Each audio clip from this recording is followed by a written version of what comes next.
नमस्कार, मैं हूं नारायण शर्मा और आप देख रहे हैं AINS न्यूज 24 चैनल। अब खबरें विस्तार से।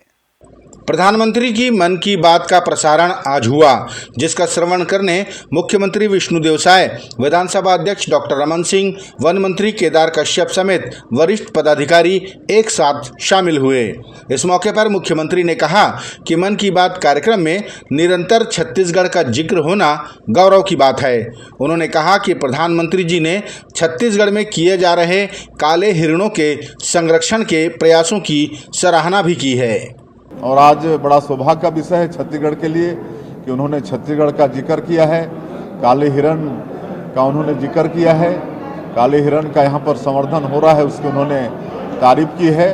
इसके लिए छत्तीसगढ़ की 3 करोड़ जनता की तरफ से उनके बहुत बहुत आभारी हैं, उनका धन्यवाद देते हैं। साथ ही ये जानकारी आज हुआ है कि बांस लोगों की आय का एक बहुत बड़ा जरिया हो सकता है। पहले ये पेड़ की प्रजाति में था, लेकिन उसको उन्होंने घास की प्रजाति में लाया है। इससे लोगों को किसी भी तरह से इसके मतलब काटने से, परिवहन करने से या इसको बेचने से दिक्कत नहीं होगी, तो ये बहुत बड़ा आय का जरिया हो सकता है। आज हमारा देश विंड एनर्जी में 56 गीगावाट पैदा कर रहा है, तो ये सबकी जानकारी देशवासियों को हुआ है और कई नवाचार जो हो रहे हैं देश में उसकी भी जानकारी मिल रही है।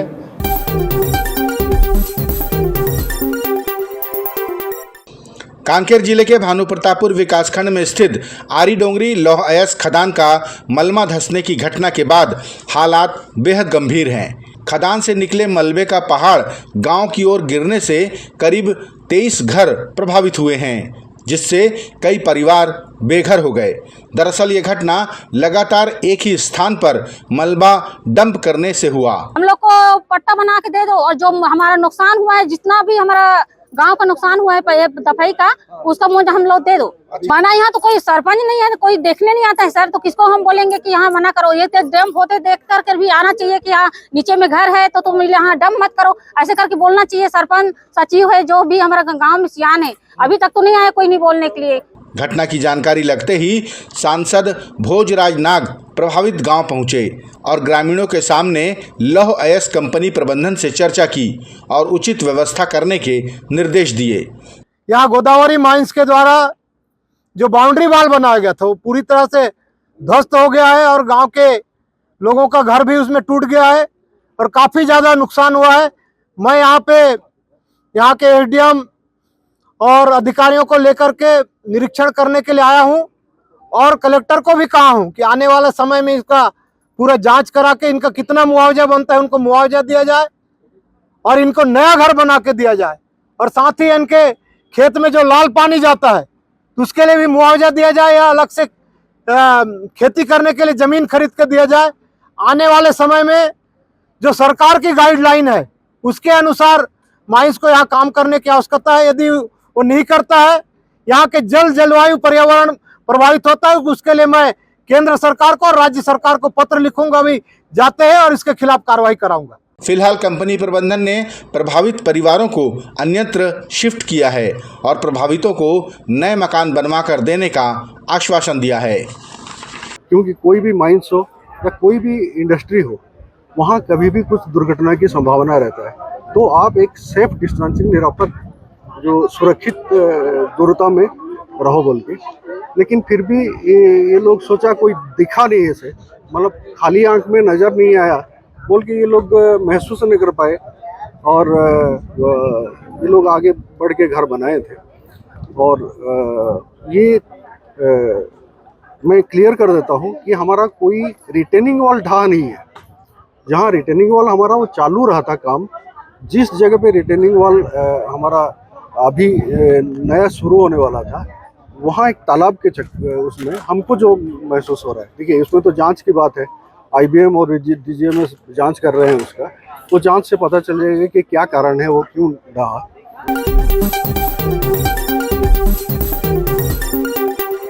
छत्तीसगढ़ के शिक्षा मंत्री गजेंद्र यादव ने कहा कि पश्चिम बंगाल में इस बार इतिहास बदलने वाला है।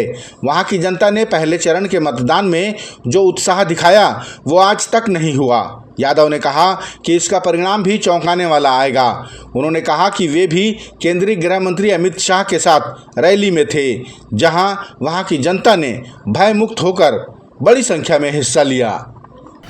माननीय अमित शाह जी के रैलियों में रहा, जहाँ जहाँ मैं गया वहाँ एक जन सैलाब उमड़ के आता था। एक स्थान तो ऐसा था कि सुबह टीएमसी के गुंडे हर घर जाके सब लोगों को धमकी दिए थे, कोई भी अगर रैली में जाएगा तो ठीक नहीं होगा। लेकिन उन धमकी के बावजूद भी ऐतिहासिक नगर के लोगों ने उनका स्वागत किया, अभिनंदन किया। और कड़ी धूप में, डोम छोटा पड़ जाता था, डोम के बाहर लोग धूप में माननीय अमित शाह जी को स्वागत करने के लिए आते थे, सुनने को आते थे। कल शिवपुर में था, शिवपुर में लोगों की अपेक्षा थी कि 10,000 से ज़्यादा लोग आएंगे, लेकिन लोगों की अपेक्षा से भी बढ़कर लगभग 20,000 से ज़्यादा लोग घर से बाहर निकले। जो सभा हमको मुश्किल से 30 मिनट में जो रोड शो करना था, उसको 1.5 घंटे से ज़्यादा हमको उस रोड शो को करने में लगा। और इतनी बड़ी जनसैलाब मैं अपने जीवन में पहली बार देखा कि इतने बड़े मात्रा में लोग उनको स्वागत करने के रोड शो में आए। ये स्वाभाविक रूप से ये दिखाता है कि लोग भारतीय जनता पार्टी के पक्ष में चाह रहे हैं। जो वोटिंग परसेंट है, इतिहास में, भारत के इतिहास में पहली बार ऐसा हो किसी राज्य ने 90% से ज़्यादा लोगों ने वोट किया है। ये बात प्रदर्शित करता है कि वहाँ के लोगों ने परिवर्तन के लिए भारतीय जनता पार्टी के लिए वोट दिया है। भिलाई दुर्ग में लगातार दूसरे दिन भी हुए एक मर्डर ने इलाके में सनसनी फैला दी।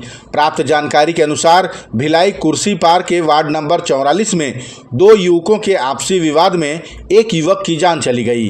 पुलिस ने बताया कि मृतक विक्रम सोना और मुरली नामक व्यक्ति के बीच किसी बात को लेकर कहासुनी हो गई और विवाद बढ़ने पर मुरली ने विक्रम पर कुल्हाड़ी से प्राणघातक हमला कर दिया, जिसमें इलाज के दौरान अस्पताल में उसकी मौत हो गई।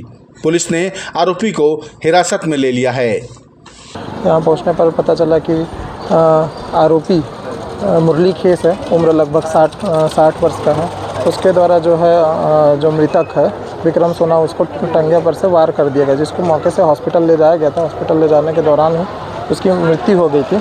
पता चला कि आरोपी और इसके बीच जो है मृतक के बीच में गाली गलौज वाद विवाद हुआ था, जिस पर से आरोपी के द्वारा उस पर टंगे से वार करके किया गया था। छत्तीसगढ़ में स्थित लौह अयस्क और पत्थर की खदानें आसपास के लोगों का जीवन मुहाल किए हुए है। शक्ति जिले के ग्राम बैला चुआ में पत्थर खदान की ब्लास्टिंग से घरों में दरारें पड़ रही हैं और तो और अब इसका असर जल स्रोतों पर भी पड़ रहा है। ग्रामीणों ने बताया कि ब्लास्ट के बाद नल और बोरवेल से मटमैला पानी आता है। ग्रामीणों के अनुसार खदान से निकलने वाले भारी वाहन भी गांव के बीच से गुजरते हैं, जिससे खतरा हर समय मंडराया रहता है। खदान की गहराई भी कई सवाल खड़े करती है। अब ये गहराई खाई का रूप ले चुकी है, जहां कभी भी दुर्घटना हो सकती है। ग्रामीणों ने इन परेशानियों से प्रशासन को अवगत कराया है, बस उचित कार्रवाई का इंतजार है। हमारे गाँव में ऐसे कि ब्लास्टिंग होते तो पानी जैसे पिए वाला आथन तो थोड़ा मत मढ़ा आ जाते, वो भी बड़ा समस्या है। ताकि पानी पिए में थोड़ा दिक्कत आती, वो बढ़िया सफाई करके फिल्टर करके ना वो पीछा नहीं करथन। और ब्लास्टिंग में इतना घर ये हो जाते कि हद से ज़्यादा। और कई घर मन के जैसे खप्पल के घर है त्या छानी के, तो खप्पल गिर गिर के ये हो जाते, धसक जाते। तो जैसे दरवाजा लगे, दरवाजा मन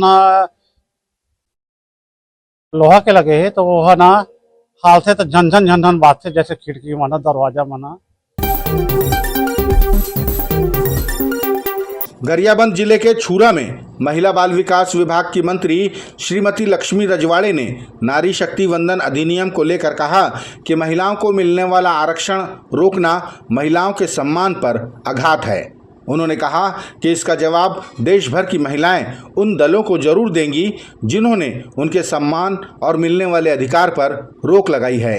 इस दौरान श्रीमती रजवाड़े ने प्रधानमंत्री की मन की बात कार्यक्रम का भी श्रवण किया। ये थे आज के प्रमुख समाचार। आप देख रहे थे हमारा लोकप्रिय यूट्यूब चैनल AINS न्यूज 24। अब हमें इजाजत दीजिए। कल तक रोजाना की ताज़ा खबरों के लिए आप देखते रहिए हमारा लोकप्रिय यूट्यूब चैनल। हमारे यूट्यूब चैनल को लाइक, सब्सक्राइब और बेल आइकॉन का बटन दबाना ना भूलें। नमस्कार।